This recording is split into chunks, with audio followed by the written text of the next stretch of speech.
Hello everyone, my self Manju Sharma. आज मैं फिर से आपके सामने लेकर आ गई हूँ यूपीएससी प्रीलिम्स के लिए जनरल साइंस की क्लासेस।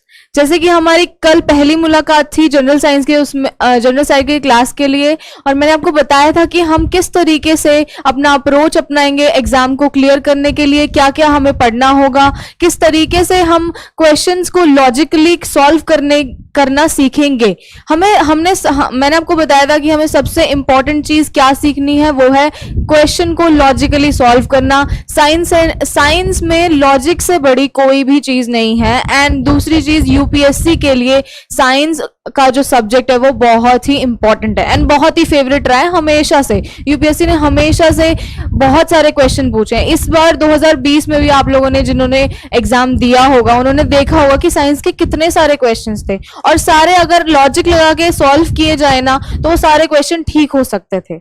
लेकिन बस वही अप्रोच अपनानी है। बहुत इजी तरीके से हम आपको पढ़ाएंगे। आप हमारे साथ जुड़े रहिएगा परिश्रम एकेडमी के साथ। बहुत अच्छे तरीके से हम आपको पढ़ाएंगे और आप देखेंगे कि आपके बेसिक कॉन्सेप्ट्स कितने जल्दी बिल्डअप होते हैं। और अगर बेसिक कॉन्सेप्ट जब तक बिल्डअप होंगे उसके बाद ही आप अच्छे तरीके से लॉजिक लगा के क्वेश्चंस को कर पाएंगे। क्योंकि मैंने आपको पहले ही बताया था कि यूपीएससी डायरेक्ट ये तो क्वेश्चन पूछेगी नहीं कि सेल क्या होता है, सेल की डेफिनेशन बताओ, सेल के क्या ऑर्गेनल्स हैं। यूपी ये क्वेश्चन कभी नहीं पूछेगी। यूपीएससी करंट को स्टैटिक पोर्शन के साथ रिलेट करके क्वेश्चन पूछती है, जो कि उसका फेवरेट चीज है। उसका जो करंट और स्टैटिक पूछने का तरीका है वही चीज हमें सीखनी है। वो हमारे माइंड के साथ खेलते हैं, हमें भी वो चीज सीखनी है। हम सीख जाएंगे तो बस हमें एक ही सीट निकालनी है। उन 900,000 सीटों में से एक सीट की जरूरत है।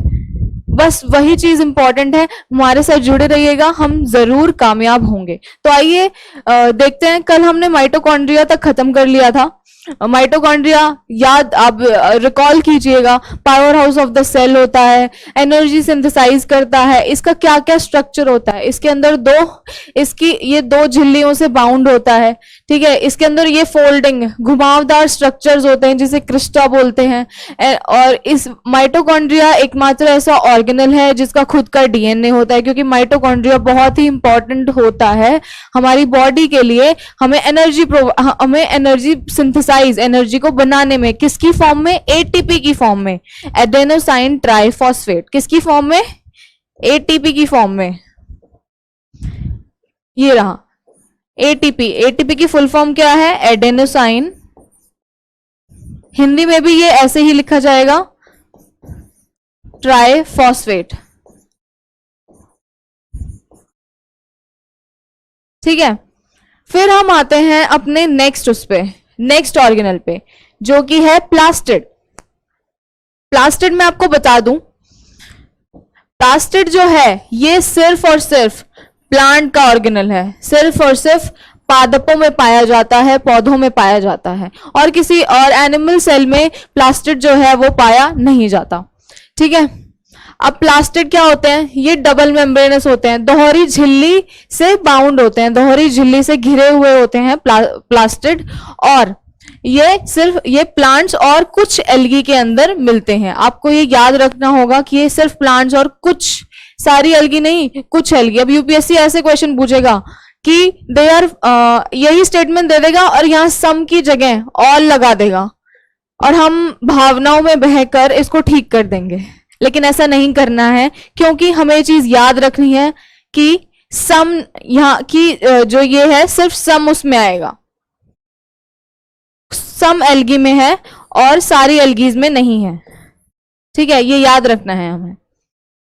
आप ध्यान दीजिएगा, यूपीएससी के बहुत सारे क्वेश्चन, जब आपने क्वेश्चंस को ऊपर से मत पढ़ा करो, क्वेश्चंस को ना देखा करो। यूपीएससी जब भी ऑल या फिर नन इन दो वर्ड का यूज करता है ना, तो हमेशा वो क्वेश्चन या फिर वो स्टेटमेंट गलत ही होती है।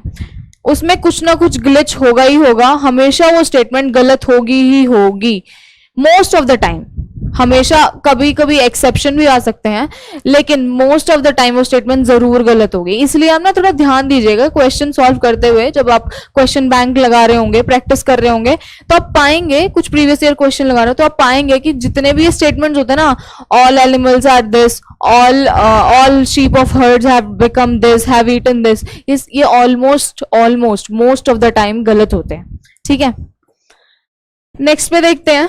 ये रिस्पॉन्सिव, इनका क्या फंक्शन है? इनका फंक्शन है खाना बनाना और उसको स्टोर करना। पादपों में प्लास्टिड्स का क्या फंक्शन है? खाना बनाना और उसको स्टोर करना। ठीक है, इनके अंदर अलग अलग तरीके के ना पिगमेंट्स होते हैं। पिगमेंट्स मतलब कलर, अलग अलग तरीके के कलर होते हैं, पिगमेंट्स होते हैं जो कि सेल का कलर चेंज करते हैं। अब पिगमेंट्स वो कितने तरीके के हैं? अब वो पिगमेंट्स कितने तरीके के हैं? ये रहे प्लास्टिड्स के 3 पिगमेंट्स, क्रोमोप्लास्ट है, क्लोरोप्लास्ट है और ल्यूकोप्लास्ट है। ठीक है, ल्यूकोप्लास्ट 3 उसमें डिवाइडेड है। ये आपको जो टर्म्स हैं ये तो पढ़नी ही पड़ेगी, याद ही करनी पड़ेगी, इनका कोई शॉर्टकट नहीं है। क्योंकि अगर आप टर्म्स आपको याद नहीं रखेंगे और अगर ये टर्म आ गई पेपर में और आपको पता ही नहीं क्या है, तो आप ये भी आंसर नहीं दे पाएंगे कि ये प्लास्टिड का पार्ट है और एक तरीके का पिगमेंट है, और सिंपल सा क्वेश्चन गलत हो जाएगा। तो एटलीस्ट रीड करिए इसे, इलैप्सोप्लास्ट, अमाइलोप्लास्ट और प्रोटियोप्लास्ट। ठीक है, ये 3 तरह के ल्यूकोप्लास्ट हैं। क्लोरोप्लास्ट तो आप सभी को पता होगा, फोटोसिंथेसिस में हेल्प करता है प्लांट्स की, खाना बनाने में। ठीक है, ये क्लोरोप्लास्ट है, ग्रीन कलर प्रोवाइड करता है। ये क्रोमोप्लास्ट है। क्रोमोप्लास्ट ना बहुत तरीके के कलर के होते हैं, येलो कलर के होते हैं, ऑरेंज कलर के होते हैं, ऐसे बहुत सारे कलर्स होते हैं, अलग अलग कलर के पिगमेंट्स होते हैं क्रोमोप्लास्ट में। और ल्यूकोप्लास्ट जो होता है ना, वो आपको दिख ही रहा होगा, कलरलेस होता है। ठीक है, इसके अंदर कलर नहीं होता, रंग नहीं होता, इसके अंदर रंगहीन होता है, ये रंगहीन। ठीक है, और ऐसे ही ल्यूकोप्लास्ट के जो 3 टाइप है वो भी अलग तरीके के उसमें काम आते हैं। अब आपने कभी पढ़ा होगा कि टमाटर का रंग लाल क्यों होता है? क्यों होता है? क्रोमोप्लास्ट की वजह से होता है टमाटर का रंग लाल। पत्तियों का रंग हरा क्यों होता है? क्लोरोप्लास्ट की वजह से होता है। ठीक है, तो प्लास्टिड में हमें इतना ही पढ़ना है। आगे और तरीके के प्लास्टिड होते हैं, ज़ेंथिले, कैरोटिनॉइड, वो सब हमारे लिए इंपॉर्टेंट नहीं है इतना, और ना ही हमें इतना डीप में जाना है। ठीक है, हमें बस इतना ही पढ़ना है कि प्लास्टिड का फंक्शन क्या है। कुछ एल्गी में पाया जाता है और प्लांट्स में पाया जाता है, स्टोर और फूड को बनाते हैं और स्टोर करते हैं। ठीक है, और इनके अंदर डिफरेंट अलग अलग तरीके के पिगमेंट्स होते हैं, वो है क्रोमोप्लास्ट, क्लोरोप्लास्ट और ल्यूकोप्लास्ट। और ल्यूकोप्लास्ट के फिर आगे 3 पार्ट्स। बस अगर थोड़ा सा अगर आप रीडिंग ध्यान से देंगे ना, तो आपको याद भी रह जाएगा टर्म्स। जो टर्म्स हैं ये थोड़ी मुश्किल टर्म्स है, मैं जानती हूँ, बट ये जो साइंस बैकग्राउंड से नहीं है उन बच्चों के लिए। बट अगर आपको कहीं भी फिर एग्जाम में ना ऐसा दिक्कत नहीं होगा, क्या पता कोई आंसर एलिमिनेट हो जाए, क्या पता कि ये चीज याद आ जाए कि यार ये तो प्लास्टिड में था, ये तो किसी और ऑर्गेनल में नहीं हो सकता। ठीक है, तो इस तरीके की अप्रोच आपको अपनानी है, इस तरीके के लॉजिक आपको लगाने हैं क्वेश्चन को सॉल्व करने में। ठीक है, अब हम अपना नेक्स्ट ऑर्गेनल पे आते हैं। अब हम क्रोमोप्लास्ट और इनको थोड़ा सा डिटेल में पढ़ेंगे, क्योंकि ये भी पूछ लिया जाता है कि कुछ फलों और उसमें पिगमेंट के नाम पूछ लिए जाते हैं या नाम लिख दिए जाते हैं कि क्या ये फलों में पाए जाते हैं, क्या ये सब्जियों में पाए जाते हैं। तो हम थोड़ा सा इसको डिटेल में पढ़ेंगे। क्रोमोप्लास्ट प्लास्टिड होते हैं, हमने अभी पढ़ा था, जो प्रोड्यूस करते हैं और स्टोर करते हैं पिगमेंट्स को। ये रिस्पॉन्सिबल होते हैं, अभी मैंने आपको बताया, ये रंग देने के लिए रिस्पॉन्सिबल होते हैं लीव्स को, फ्रूट्स को, फ्लावर्स को, वेजिटेबल्स को। ठीक है, फ्रूट्स, फलों, सब्जियों, फूलों, इन सबको रंग देने के, रंग कहाँ से मिलता है? वो इन्हीं से मिलता है, क्रोमोप्लास्ट। ठीक है, अब आते हैं कैरेट। ये रही कैरेट, सबने देखी होगी। गाजर के अंदर पिगमेंट कौन सा होता है? कैरोटीन जो है वो पिगमेंट होता है। ऐसे ही एक अलग पिगमेंट होता है बीटा कैरोटिनॉइड, वो भी कैरेट में पाया जाता है। ठीक है, फिर आता है मैंगो, आम सबको पसंद है, फलों का राजा। ठीक है, तो मैंगो के अंदर कौन सा पिगमेंट होता है? ज़ेंथोफिल। जिसकी वजह से इसका कलर येलो होता है, ठीक है। अब टमाटर, टमाटर में पिगमेंट, देखो क्रोमोप्लास्ट तो होता ही होता है, क्रोमोप्लास्ट की वजह से ही टमाटर का पिगमेंट लाल है, लेकिन क्रोमोप्लास्ट के कौन से पिगमेंट की वजह से टमाटर का रंग लाल है? वो है लाइकोपीन, लाइकोपीन, ठीक है। अब नेक्स्ट ल्यूकोप्लास्ट। ल्यूकोप्लास्ट जैसे मैंने आपको बताया था कलरलेस होते हैं और ये स्टोर करते हैं खाने को प्लांट में, पादपों में, एल्गी में, कुछ एल्गी में, ठीक है। They are found in storage organs such as fruits, tubers and seeds. Leucoplast जो हैं मेनली उस जगह पे मिलते हैं, उन ऑर्गन्स पादपों के उन अंगों में मिलते हैं जो स्टोरेज के लिए बने हैं, ठीक है, जो खाने को स्टोर करने के लिए बने हैं, उन ऑर्गन्स में मिलते हैं मेनली ल्यूकोप्लास्ट। जैसे फ्रूट है, फ्रूट पादप का एक पार्ट है, फ्रूट अंग ही हो गया ना, हमारे लिए तो वो खाना है, लेकिन पादप ने तो अपना खाना उसके अंदर जमा रखा है, तभी हम उसे खा पा रहे हैं फ्रूट को, ठीक है, तो फ्रूट। ट्यूबर्स जैसे कि आलू, आलू एक तरीके का ट्यूबर है, ठीक है, आलू के अंदर फूड है, हमारे लिए है वो फूड, ठीक है, हमारे लिए खाना है। और सीड्स, सीड्स जैसे कि बादाम ले लो, बादाम हम खाते हैं ना, लेकिन उस प्लांट के लिए वो सीड है, बट एक खाना जमा करने का अंग है, ठीक है।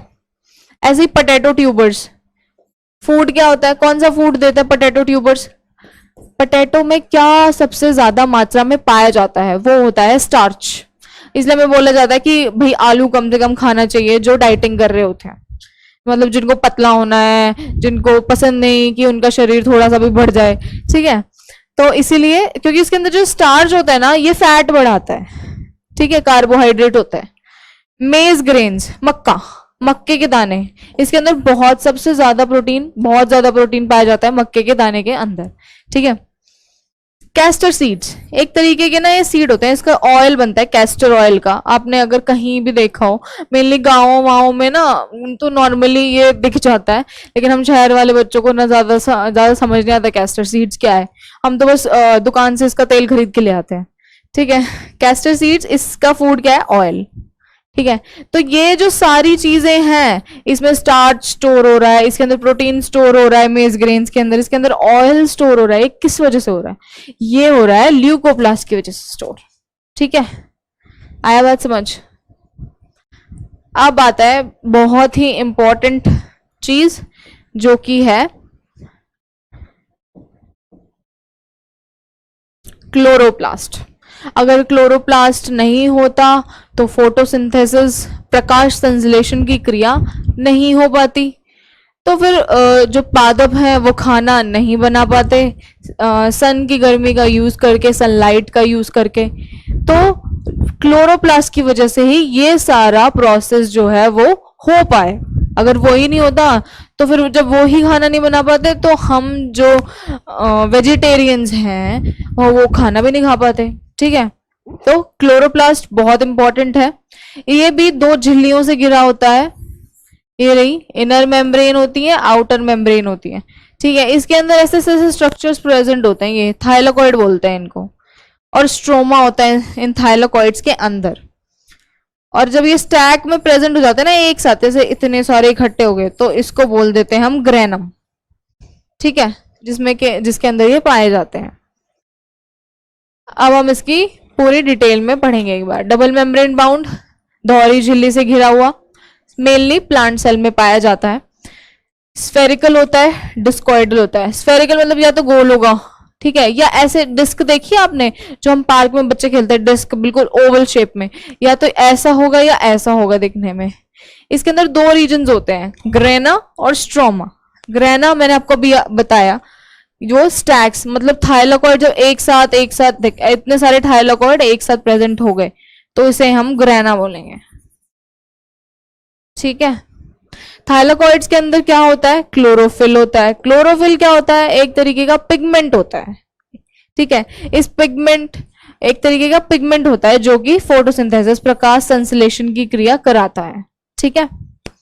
स्ट्रोमा जो है, जो स्ट्रोमा मैंने अभी आपको दिखाया, ये स्ट्रोमा, ठीक है, ये स्ट्रोमा ये कलरलेस होता है, रंगहीन होता है और डेंस डेंस फ्लूइड होता है, मतलब इसका जो अंदर तरल पदार्थ होता है वो बहुत ज्यादा डेंस होता है।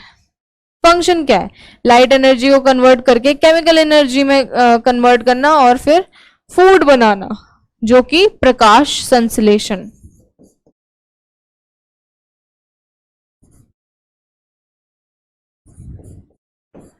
प्रकाश संश्लेषण की क्रिया, फोटोसिंथेसिस। ये ग्रीन कलर प्रोवाइड करता है पत्तियों को, टहनियों को और सब्जियों को। ग्रीन कलर किससे आता है? इसी से आता है, क्लोरोप्लास्ट की वजह से, ठीक है। बहुत इंपॉर्टेंट है, एक बार दोबारा देखिएगा।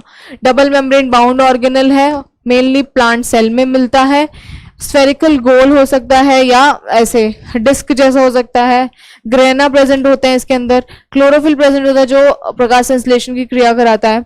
लाइट एनर्जी को कन्वर्ट करते हैं केमिकल एनर्जी में in the form of food, ठीक है। ग्रीन वेजिटेबल्स का कलर किससे आता है ऐसा पूछ लिया जाए तो क्लोरोफिल, ठीक है।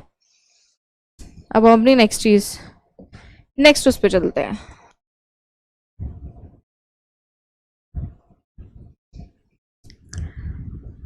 सेंट्रोजोम।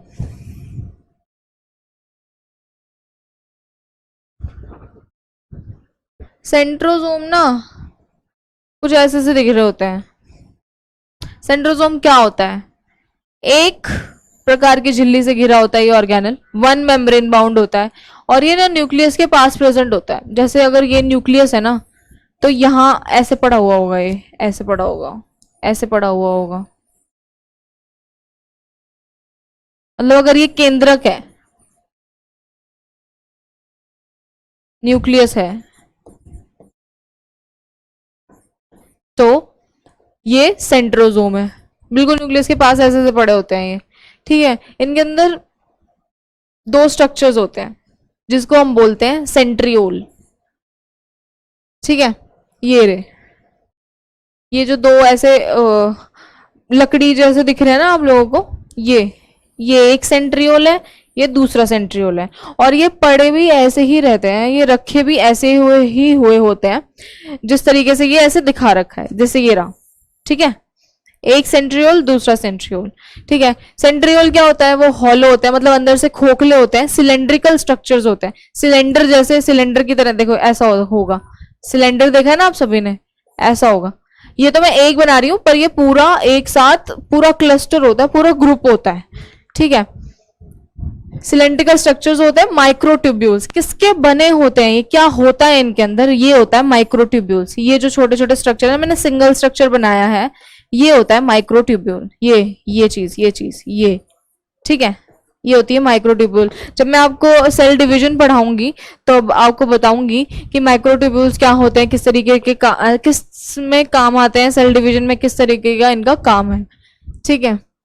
सेंट्रियोल जो है वो राइट एंगल पे अरेंज होता है एक दूसरे। मैंने आपको बताया ना कि ये जिस तरीके से ऐसे दिख रहे हैं ऐसे ही पड़े रहते हैं, ये राइट एंगल में है एक दूसरे के, ऐसे ऐसे, एक ऐसे है एक ऐसे, देखिए एक ऐसे है एक ऐसे, वो पीछे का पार्ट हमें पूरा दिख नहीं रहा, तो ये ऐसे हैं, राइट एंगल में होते हैं ये एक दूसरे के, ठीक है। इनका फंक्शन क्या होता है? Spindle fibres. जब मैं आपको अभी आपको समझ नहीं आएगा, मे बी जो लोग साइंस बैकग्राउंड के नहीं है उनको नहीं पता होगा, याद नहीं होगा जब 9th क्लास में पढ़ा था हमने कि स्पिंडल फाइबर्स क्या होते हैं। जब मैं सेल डिवीजन पढ़ाऊंगी तब डिटेल में बताऊंगी। स्पिंडल फाइबर्स बनाते हैं ये, जो कि क्रोमोसोम का मूवमेंट कराते हैं सेल डिवीजन के टाइम पे। क्रोमोसोम मैंने आपको याद करिए, जब मैं आपको न्यूक्लियस तो बताया था कि इस क्रोमोसोम के अंदर ही जो जेनेटिक इंफॉर्मेशन है वो ट्रेवल करके पेरेंट से बच्चे में जाती है, ठीक है।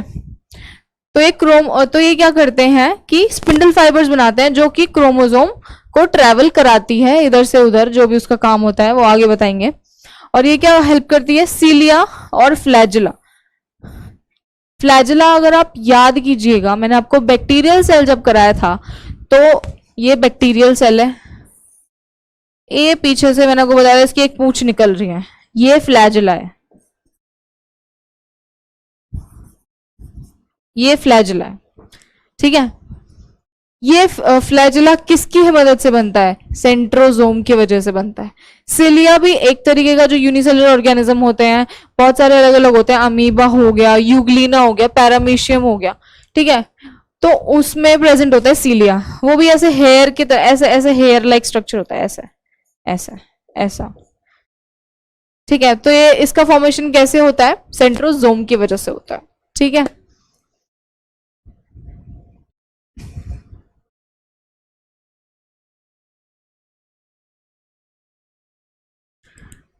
अब नेक्स्ट चीज हम पढ़ेंगे साइटोस्केलेटन।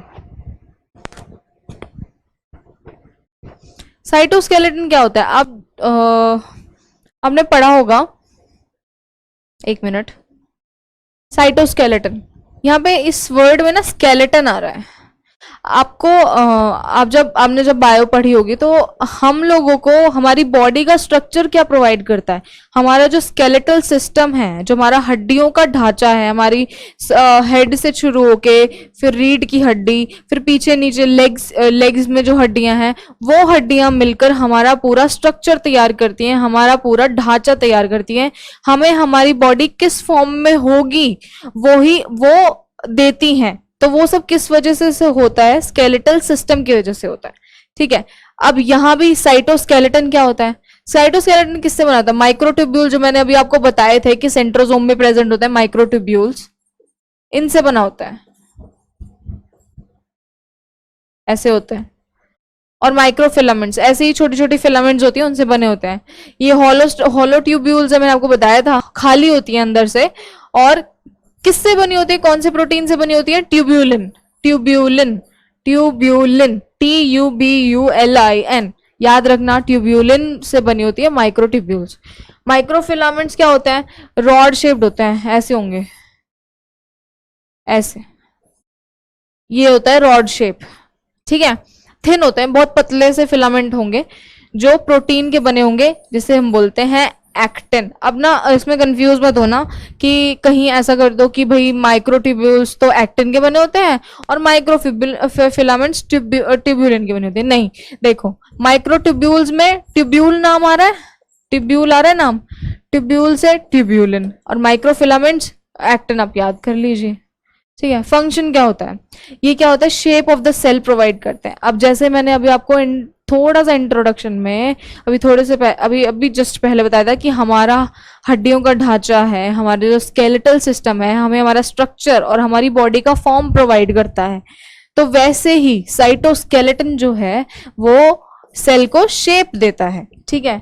ये स्ट्रक्चर, ये स्ट्रेंथ भी देता है सेल को, ठीक है।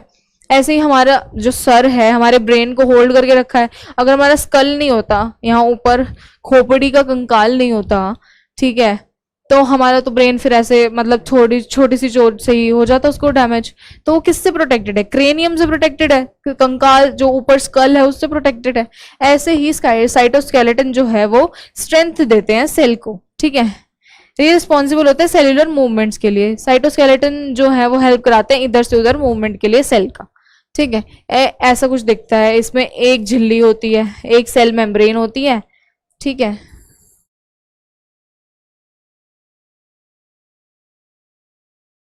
ये इसके अंदर माइक्रोट्यूब्यूल्स हैं, ये माइक्रोफिलामेंट्स हैं, ठीक है। तो याद रखिएगा इस चीज को। अब ये इंपॉर्टेंट है, मैंने आपको बताया था प्रोकैरियोटिक और यूकैरियोटिक के बारे में थोड़ा सा, कि प्रोकैरियोटिक क्या होता है? जो बहुत ही पुराने होते थे सेल, बहुत पुराने सेल होते थे। यूकैरियोटिक नया, ठीक है। प्रोकैरियोटिक और यूकैरियोटिक में डिफरेंस कई बार आ जाता है। क्या डिफरेंस है प्रोकैरियोटिक और यूकैरियोटिक में? वो है, इसके अंदर न्यूक्लियस जो होता है वो अंडर डेवलप्ड होता है। जब मैं आपको न्यूक्लियस पढ़ा रही थी तो मैं आपको ये भी बता रही थी कि न्यूक्लियस जो है वो कुछ ऑर्गेनिजम्स में अंडर डेवलप्ड होता है, लेकिन कुछ ऑर्गेनिजम्स में फुली डेवलप्ड होता है। जैसे कि हम ह्यूमंस में न्यूक्लियस जो है वो फुली डेवलप होता है, ठीक है। न्यूक्लियस अंडर डेवलप होता है, इसके अंदर सिर्फ एक ही क्रोमोसोम प्रेजेंट होता है, ठीक है। ये अभी तक हम पढ़ रहे थे कि जो एनिमल सेल है वो एक सेल मेम्ब्रेन से घिरा हुआ है, एक मोटी सी सेल मेम्ब्रेन है जो उसको प्रोटेक्ट करती है, सेल मेम्ब्रेन, ठीक है। लेकिन प्रोकैरियोट में ऐसी कोई मेम्ब्रेन नहीं होती, कोई बाहरी प्रोटेक्शन के लिए कुछ नहीं होता। सेल मेम्ब्रेन नहीं प्रेजेंट होती, बाहरी प्रोटेक्शन के लिए प्रेजेंट तो होती है, जैसे बैक्टीरिया में कैप्सूल था, ठीक है, लेकिन सेल मेम्ब्रेन नहीं थी। तो याद रखिएगा ये डिफरेंस। साइज इनका क्या हो सकता है, इतना छोटा होता है, बहुत छोटा होता है, 0.5 to 5। एग्जाम्पल क्या है, bacterial cell, blue green algae एक तरीके का, ठीक है। फिर आता है यूकैरियोटिक। यूकैरियोटिक में न्यूक्लियस वेल डेवलप होता है, इसके अंदर एक से ज्यादा क्रोमोसोम प्रेजेंट है, जैसे हमारे अंदर एक से ज्यादा क्रोमोसोम है। कितने क्रोमोसोम प्रेजेंट है, 46, ठीक है। मेम्ब्रेन बाउंड, अगर इनमें से एक भी कम हुआ तो म्यूटेशन आ जाती है, फिर वो ह्यूमन नहीं रहता, फिर वो नॉर्मल ह्यूमन नहीं कहलाता वो, ठीक है। मेम्ब्रेन बाउंड ऑर्गेनल्स प्रेजेंट होते हैं। अभी मैंने आपको जितने भी ऑर्गेनल बताए, माइटोकॉन्ड्रिया था, क्लोरोप्लास्ट था, सब या तो दो मेम्ब्रेन से बाउंड थे या एक मेम्ब्रेन से बाउंड थे, लेकिन उनके चारों तरफ मेम्ब्रेन थी, ठीक है। तो वो यूकैरियोटिक सेल कहलाते हैं। इनका साइज क्या होता है, 5 to 100 माइक्रोमीटर, ठीक है। Example all other organisms. All other organisms कौन से, हम, ह्यूमंस, मैमल, रेप्टाइल, कुत्ता, बिल्ली, जितने भी बाकी ऑर्गेनिजम्स हैं यूनिसेल्युलर, और इन सब बैक्टीरिया वगैरह को छोड़ के, ठीक है। ये तो हो गया यूकैरियोटिक और प्रोकैरियोटिक में डिफरेंस। अब आते हैं मेजर थिंग, एनिमल और प्लांट सेल में डिफरेंस।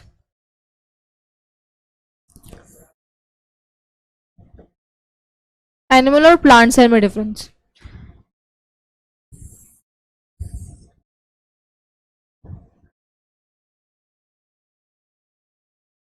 ठीक है। एनिमल सेल जनरली छोटे होते हैं साइज में, और प्लांट सेल जो है वो जनरली बड़े बड़े होंगे। अब ये देखो, ये था एनिमल सेल, इसके अंदर न्यूक्लियस प्रेजेंट था, इधर सेंट्रोमियर प्रेजेंट था, सेंट्रोमियर प्रेजेंट था, इधर एंडोप्लाज्मिक रेटिकुलम था, इधर गोल्जी बॉडी थी, ऐसे ऐसे करके छोटा बहुत इनका साइज ना छोटा होता है as compare to plant cell. ये प्लांट सेल था। प्लांट सेल या तो ऐसा होगा, दो मेम्ब्रेन बाउंड होंगी, बड़ा सा वैक्यूल होगा, ऐसे करके प्लांट सेल होता है, ठीक है। इसमें सेल वॉल नहीं होती। प्लांट सेल में सेल वॉल होती है, फिर प्लाज्मा मेम्ब्रेन होती है। ये सेल वॉल है और ये प्लाज्मा मेम्ब्रेन होती है, बाहरी झिल्ली, ठीक है। इसके अंदर सेल वॉल प्रेजेंट होती है, इसके अंदर प्लास्टिड नहीं होते हैं। एनिमल सेल में मैंने आपको बताया कि जो प्लांट्स हैं वही अपना खाना बना पाते हैं प्लास्टिड्स की वजह से, लेकिन एनिमल्स में प्लास्टिड प्रेजेंट नहीं होता, इसके अंदर प्लास्टिड प्रेजेंट होता है। वैक्यूल जो है इसके अंदर छोटे छोटे हैं, इसके अंदर ना ऐसे छोटे छोटे छोटे ऐसे छोटे छोटे वैक्यूल्स प्रेजेंट होंगे, और कम होगा, मतलब कम नंबर में होंगे। प्लांट सेल में क्या होगा, वैक्यूल्स ना बड़े बड़े होंगे और बहुत सारे होंगे, ठीक है। इसके अंदर सेंट्रियोल्स प्रेजेंट है और इसके अंदर सेंट्रियोल्स एब्सेंट है, बस थोड़ा सा डिफरेंस था। हमने थोड़ा सा बिल्कुल, हमने अभी अभी आपको पढ़ा कि सेल क्या होता है, सेल की थ्योरी किसने दी थी, बहुत इजीली पढ़ाया। ये डिफरेंस भी याद करना इम्पोर्टेंट है, क्योंकि कभी कभी एक्सेप्शनल केसेस में अब तो नहीं आते ऐसे क्वेश्चन, पर मे बी कोई ऐसी स्टेटमेंट ही आ जाए जिससे आपको इनकी जरूरत पड़ जाए और आपको याद ना रहे, तो इसीलिए मैं कहती हूँ कि बेसिक इंपॉर्टेंट है।